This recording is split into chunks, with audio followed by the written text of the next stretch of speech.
अब आते हैं छत्तीसगढ़ के स्वास्थ्य मंत्री टीएस सिंहदेव के बयान पर, जो अक्सर जब भी कभी अपनी सीएम बनने की इच्छा पर दुख प्रकट करते हैं, बीजेपी को आक्रामक होकर के उन्हें तंज कसने का मौका दे जाते हैं। कैसे, इस रिपोर्ट में देखेंगे।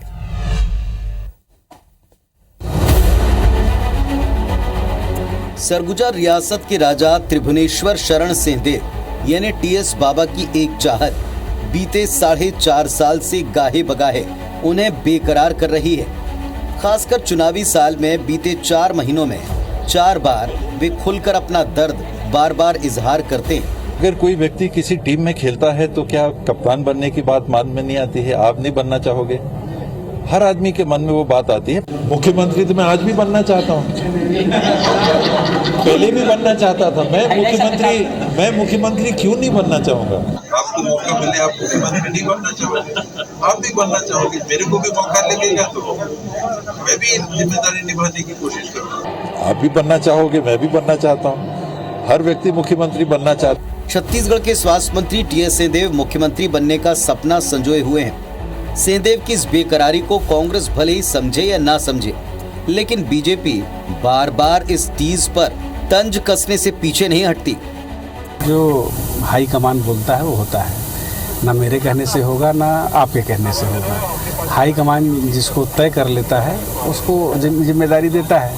कांग्रेस का शीर्ष नेतृत्व अगर वादा खिलाफी किया है तो उनका बार बार दुख प्रकट होता है कि जो 2.5 साल का बोलकर जो है कांग्रेस पार्टी पलटी है कि एक दुधारू गाय के रूप में भूपेश बघेल जी का उपयोग कर रहे हैं, तो उनका दर्द बढ़ते जा रहा है। दरअसल 2018 के चुनाव में 15 साल का सत्ता का सूखा खत्म हुआ और कांग्रेस ने बम्पर बहुमत के साथ सत्ता संभाली। तभी से ये कहा जाता रहा कि सीएम की रेस में सिंहदेव का नाम आगे था और हाईकमान के सामने 2.5 साल के फॉर्मूले पर चर्चा हुई। तब सिंहदेव को अपनी पारी का इंतजार करने के लिए कहा गया। इसके बाद 2.5 साल पूरे हुए, वक्त बीतता गया, लेकिन सिंहदेव का इंतजार खत्म नहीं हुआ। इसी बात की टीस रह रहकर बाबा के बयानों में अक्सर सार्वजनिक तौर पर भी झलकती रही है। दिल ना उम्मीद नहीं, नाकाम ही तो है।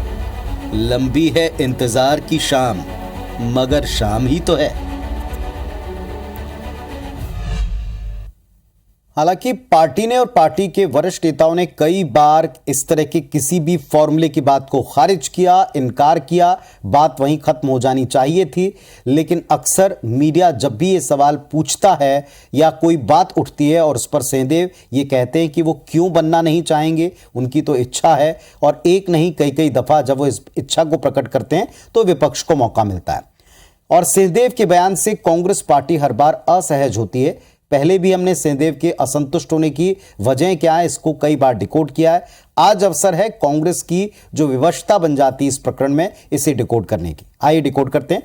मंत्री टीएस सिंहदेव राज परिवार से आते हैं। 500 करोड़ से ज्यादा संपत्ति के वे मालिक हैं। टीएस सिंहदेव को राजा साहब, राजा जी या बाबा साहब के नाम से लोग पुकारते हैं। टीएस बाबा ये उनका ऐसा नाम है जो सारे देश में विख्यात है। टीएस सिंहदेव सरगुजा समेत पूरे प्रदेश में बेहद लोकप्रिय हैं। वजह है उनकी सहजता। झीरम घाटी हमले में महेंद्र कर्मा, नंद कुमार पटेल, विद्याचरण शुक्ल जैसे आला नेताओं के चले जाने के बाद, हत्या के बाद टीएस सिंहदेव कांग्रेस के कद्दावर नेता के तौर पर उभरे। उनकी और मुख्यमंत्री साहब की जोड़ी को लोगों ने कांग्रेस की ताकत बताया। लोकप्रियता कांग्रेस पार्टी ने अच्छी तरीके से कई बार अलग अलग चीज़ों में उनकी प्रतिभा का इस्तेमाल भी किया। कांग्रेस का शीर्ष नेतृत्व और प्रादेशिक नेतृत्व उनको सीधे सीधे किसी भी स्तर पर नाराज करना नहीं चाहता, ना ऐसा जोखिम ले सकता है। इसीलिए कांग्रेस नेता उनके बयानों को अक्सर ये कहकर टाल देते हैं कि दरअसल मीडिया ने पूछा इसलिए उनको ऐसा कहना पड़ा। लेकिन कांग्रेस भी जानती है कि अगर वे चाहें तो बाबा साहब इस सवाल को ही खत्म कर सकते हैं, इस सवाल को पूरी तरह पूर्ण विराम लगा सकते हैं। चाहें तो इस सवाल के जवाब में वो एक बार बैठ कर के कोई फाइनल उत्तर भी अपने मुताबिक दे सकते हैं। लेकिन हर बार एक कोल्ड वार जैसी स्थिति बनती है और सिंहदेव के बयान बार बार पार्टी को घेरने का मौका विपक्ष को देते हैं। चलिए देखेंगे क्या अब की बार, जबकि चुनाव में इतना कम वक्त बचा है, तो पार्टी इस पर अभी भी असहज होकर के इसे टालती है या इस पर कोई ताकीद की जाती है कि इस पर इस तरह की प्रतिक्रिया टीस व्यक्त करना बंद करें।